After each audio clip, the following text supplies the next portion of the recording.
The following contest is scheduled for a 2-hour time limit. Introducing first, coming from Pittsburgh, Pennsylvania, wrestling reporter and columnist Justin LaBar. And his opponent, you. Call, tweet, email because you can go one-on-one with Justin LaBar in Wrestling Reality right now on Trib Live Radio. Happy 2013, everybody. We are back live kicking.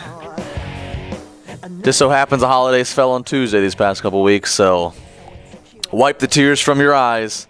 Wrestling Reality is back, and the best news, we're back, and it is the road to WrestleMania. At least for me, I say it starts in January. I don't have to wait for the Royal Rumble.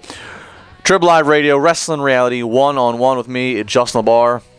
A lot of things to catch up on, a lot to talk about as we are in the funnest part of the wrestling calendar year.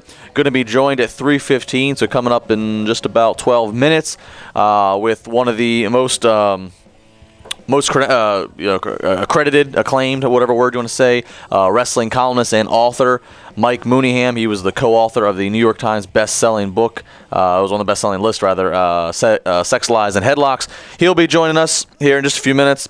But I want to talk about last night. The Rock returns. Be prepared to be electrified. Of course, the entire theme of the night is WWE just timing everything up against the BCS national title game between Alabama and Notre Dame. Luckily for wrestling, luckily for WWE, that game was a blowout. And I think a lot of people started to turn it off sooner than WWE would have expected, so that's good for them. The Rock comes back. The Rock gave the people what they paid for. He gave them what they wanted. Nothing wrong with that. If it ain't broke, don't fix it. Same old shtick. Hey, he made a lot of money doing it. But for his personal pride, for him being the best that there is out there, for him being, the most electrifying man in sports and entertainment history, this is not The Rock going up against John Cena on the mic. Having a verbal match of who can make more breakfast cereal jokes or sexual innuendos, it ain't gonna cut it. The Rock gave people what they paid for, but CM Punk gave people what they're going to pay for to see the match actually happen. Rock delivered last night. CM Punk set it up for a 19 days, a big fight, atmosphere, and feel. CM Punk has to come back now and get an upper hand. He gets laid out by the Rock bottom. He needs to have an upper hand here, but I hope that it's not courtesy of him. I hope that any upper hand that CM Punk gets is minimal, if not absolutely not even there involving him. I hope it's the Shield. I hope it's Paul Heyman's sneak attack. I hope it's everything but CM Punk.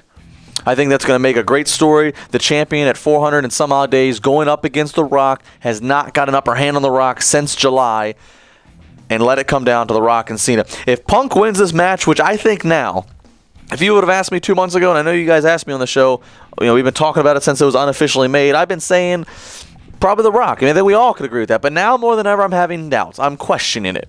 Now more than ever, I'm starting to believe that CM Punk is going to win this. If he wins, if he beats The Rock, this will be the win. This will be the match that solidifies and makes CM Punk being the 5th, longest title reign and the longest in the modern era and all the taglines to his run. This win, if he would beat The Rock at Royal Rumble, that's been 6 months in the making, this win would solidify the title run.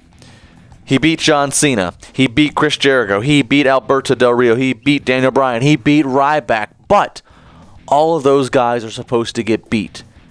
The Rock, Dwayne Johnson, he doesn't get beat.